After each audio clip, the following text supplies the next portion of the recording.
Good morning, and how are you? Well, this is an interesting country we're living in at this time, isn't it? We have become so polarized and so stuck in our own stuff that we can hardly get out of it. 2 days before the election, and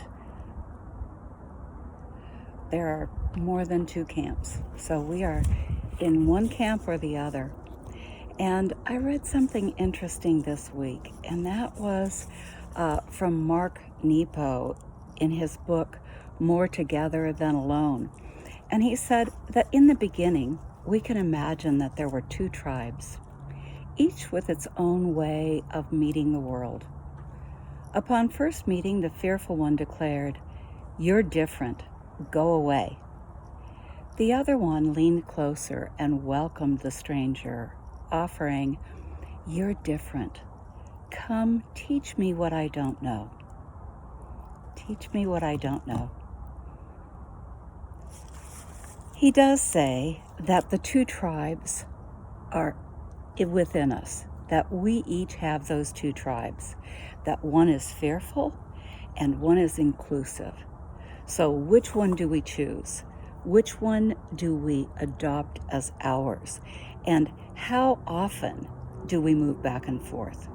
Or how often do we stay only in one camp? So one of the interesting things that he had to say was, we will always be injured when we mistake what is familiar with what is true. Because that means, conversely, that what is different is false. And isn't that how we've been dealing with stuff? That what's different is wrong, and what we're familiar with is the truth? When actually, probably neither one of them is true. But we would get along better in this world if we were more inclusive, if we invited everyone in, if we allowed everyone to explain their feelings, to belong in our community. So one of the sad things about this whole last 8 months is that we've been separated so much. And when we're separated so much, we tend to be fearful. We tend to go into the tribe that is saying, "You're different. Go away. I don't want anything to do with you." When actually, it's our better nature to be inclusive, to say, yes, how are we different? What can I learn from you? What could you teach me? How may I serve you? How may I be close to you? How may I love the differences? And I know that all of our families even are separated because of the COVID virus, but also because of our political differences. That even our children and our more distant relatives have different beliefs than ours, that we separate from them because we're not happy with their beliefs or they're not happy with our beliefs. And Ernest Holmes said, we must arrive at some practical way and deliberately use the law of good.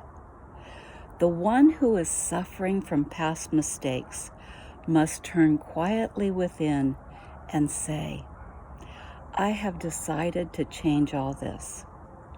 I want good health. I want prosperity. I want to like people and want them to like me. I forgive myself for everything that has happened up until now. I loose it and I let it go. I not only forgive myself, I forgive everyone whom I feel held erroneous beliefs that I adopted.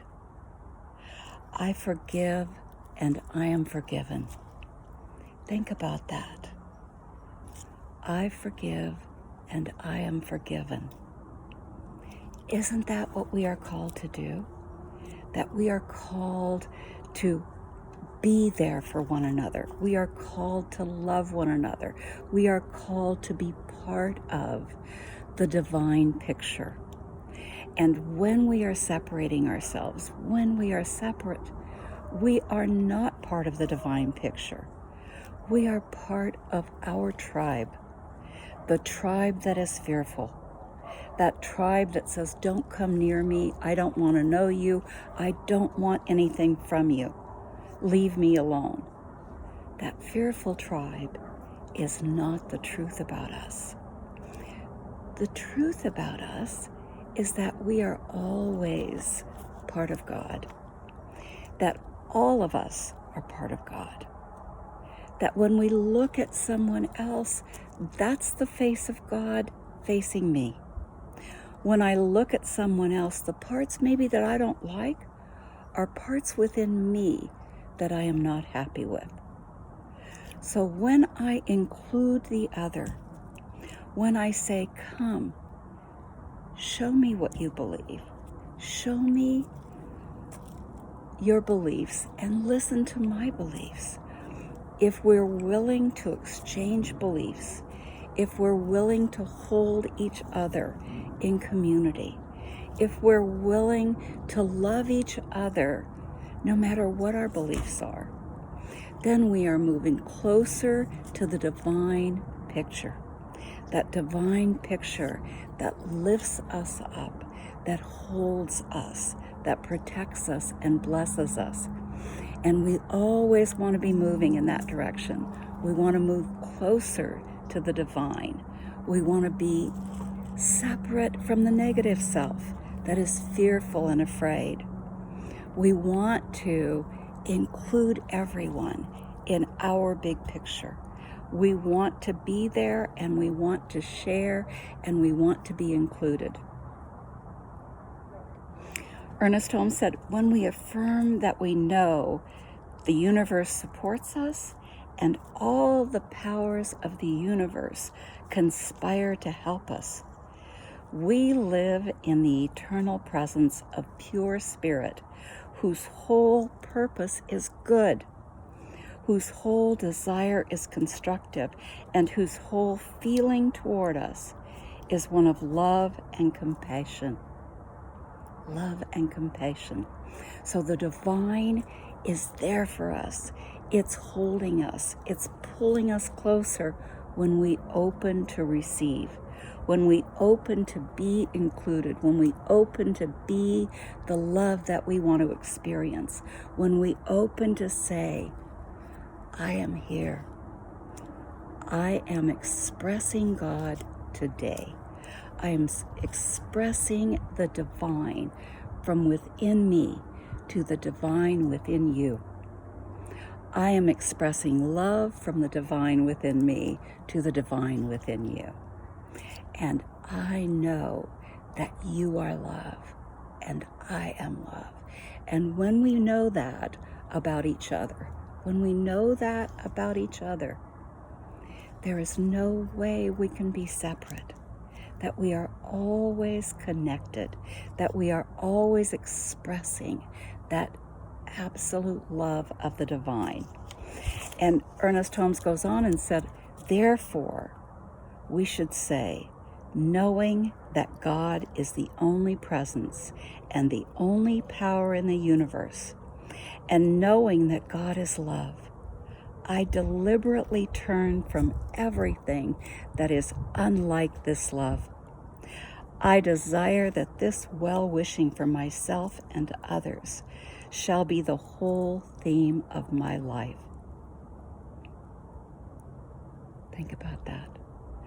I desire that this well-wishing for myself and others shall be the whole theme of my life. And that is from the Living Science of Mind book, page 192. So if you want to include that in your prayer, in your day, then take a look at that, Living the Science of Mind, page 192. So this well-wishing, so I wish well for you. I wish well for me. I wish well for all of those that disagree with me and that I disagree with. Because each of us has something. Each of us has something, and we need to remember that what Mark Nepo said, we will always be injured when we mistake what is familiar with what is true. Because that means, conversely, that what is different is false. What is familiar is not always right. What is familiar is not always right.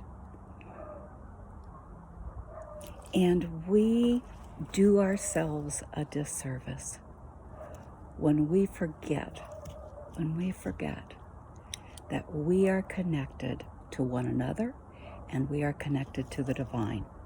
And the divine presents stuff to us as lessons. What is my lesson here? What is the lesson that the divine is telling me today? Is my lesson, I hate you and I want you separated from me and I cannot deal with this? Or is my lesson, I am open to receive? That I am God's child, you are God's child, we are connected. We are connected in love. We are connected in life. We are connected in that divine spirit of yes, I can. In that divine spirit of being all children of the Most High. That when we acknowledge that we are children of God, when we acknowledge that, we are so blessed. When we acknowledge that the divine is here for me, the divine blesses me, and because of that, I am here for the other. That other is a reflection of me. That other is a reflection of God.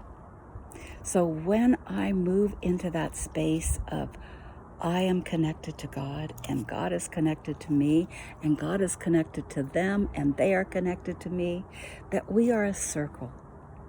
That love goes out and comes around and comes back to me. That I send it out, it goes to everyone, and then comes back to me. So when we move into this space of connection, when we move into this space of love, when we move into this space of the absolute divine holding us, loving us, being connected to us, when we move into that space, there is nothing that we can't do. So here we are coming to Election Day, but right beyond that is Thanksgiving. And beyond that is Christmas. And who are we going to see but the crazy uncle? The crazy people that have beliefs different than us. To us, that seems crazy, but not when we remember that they're our lesson and we are connected to them, that they are a reflection of God and God reflects us in them. And when we see that, when we experience that, we are so blessed. When we recognize that the divine is lifting us up, that we are always supported, when we give up the idea that there is anything separate about us, we begin to experience more love. We begin to experience that amazing grace. So let's move forward knowing that I am love and only love. You are love and only love. And when we come across people that are different from us, it's okay. They get an opinion, I get an opinion. Let's ask questions. They have their opinion and it doesn't make it right. I have my opinion, but just because my opinion agrees with others in my tribe doesn't make my opinion right. So I am open to including others who have different opinions. I am open to loving others with different opinions than mine, because I am moving into the tribe of inclusion, the tribe that is in community, the tribe that is in love with me and I am in love with it. That tribe that is your tribe and my tribe, the tribe of community. So I know that you're going to have a blessed day. I know that you are love and only love. And I know that Spirit is always there for you. And that you are open to receive, just as I am open to receive. And we receive God's blessings and God's grace. So we just know right now, go within, right now, right here, we know that I am love and you are love. And that love is God. That love is the divine opening our hearts, opening our eyes. That love is the divine presence within each of us. We know and love each other because we are reflections of that divine presence. We are the expression of God here on earth. But each of us is that expression of God. Each of us is that reflection of God. And we welcome joyfully the love and the grace that we receive. We welcome joyfully the ability to love and respect one another. We welcome joyfully the path that we are given. And we just say, thank you, God, because we are so blessed. Thank you, God. And thank you all for being here today. Thank you for listening. Blessings. Thank you.